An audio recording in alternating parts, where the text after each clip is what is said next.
Okay, here we are incorporating ADST as a pedagogy at the secondary level.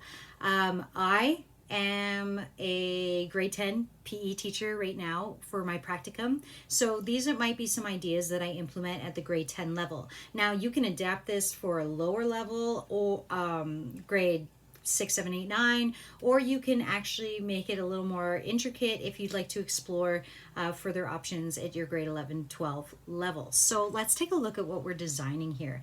So we have this human-centered empathetic design, and what these little mini units will do in this active passport to living is they'll be interwoven in with our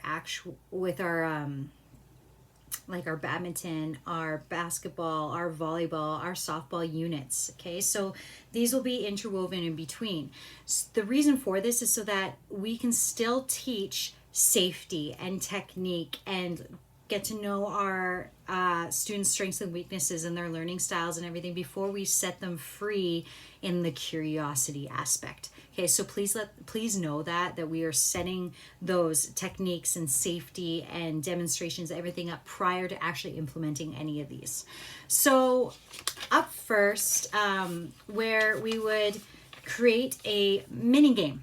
Now you can incorporate this in any of your big units. So you can incorporate this at the end of your volleyball unit once you've taught skills. You can incorporate this once you've taught one skill, or you can have this in your actual mini game unit itself. So if we were having this in our mini game unit ourselves and we're creating a game, the only instruction I might give my students is in their groups, go pick 5 items, five items max from the equipment room, and you create the objective, you create the rules, go. And then the core competency that's hitting up there is they're collaborating, communicating within their groups, okay? The curricular competency is they're demonstrating safety, fair play, and leadership. And their curricular content is their movement concepts and their strategies, right? So if you're looking at first people's principles of learning, I might be going on number 7 here. Learning involves patience and time, because there's going to be a lot of trial and error here with our students. They're going to try their game out. They're not going to like it. They're going to tinker. They're going to explore and go back through. So think of your scientific method, but like with PE. The big idea of this is to understand your strengths and weaknesses and what's being displayed here. So the reason that this can incorporate so many learners is so if this isn't just a mini game unit, but say in volleyball, I say, okay, what would you do to create your own mini game here? I have a student that goes, I hate setting. I'm going to avoid setting. So that student has now created a forearm pass mini game for their partners, their groups and everything, and they've now feel really good about their strengths and their success and their ability to share with the group, because they are focusing on strength-based learning in that aspect. So I love that this creates that open for them. So the whole provocation for this all these units is the intention of provoking these thoughts for our students, okay? The student advocated learning and expanding their thoughts and interests. Okay, so let's move to Unit 2. Unit 2, I called it Athlete Training Trading Cards. Okay, and so what our intention is here is that our students are gaining some personal awareness. That's your core competency, your curricular competency. Apply methods of monitoring and adjusting their exertion levels in physical activity. And the curricular content is health benefits of physical activity +2 potential short and long-term consequences of health decisions, including physical activity. Okay, and your big idea here is a variety of physical activities for long-term health and fitness. So what students would do here on their trading cards, students are allowed welcome to pick any athlete they want from any sport, or any physically active person, or an actor. Really, it's open to them, and they find out what a daily diet, nutrition, and their physical program might look like. So on a Monday, a lot of that's on the information on Google.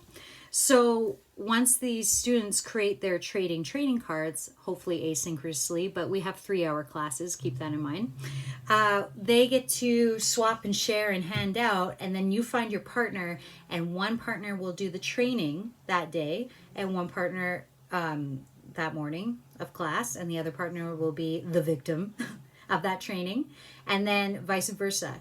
And the thoughts and everything that this opens up is the discussion on what is a diet, what nutrition is sustainable, what exercise is sustainable, how would you incorporate this as a lifestyle, and as well as students are introduced to a variety of physical activities that aren't just sports, right? So they can find maybe their passion through yoga or their passion through running or snack running, so on and so forth. So a lot of different things can emerge from there.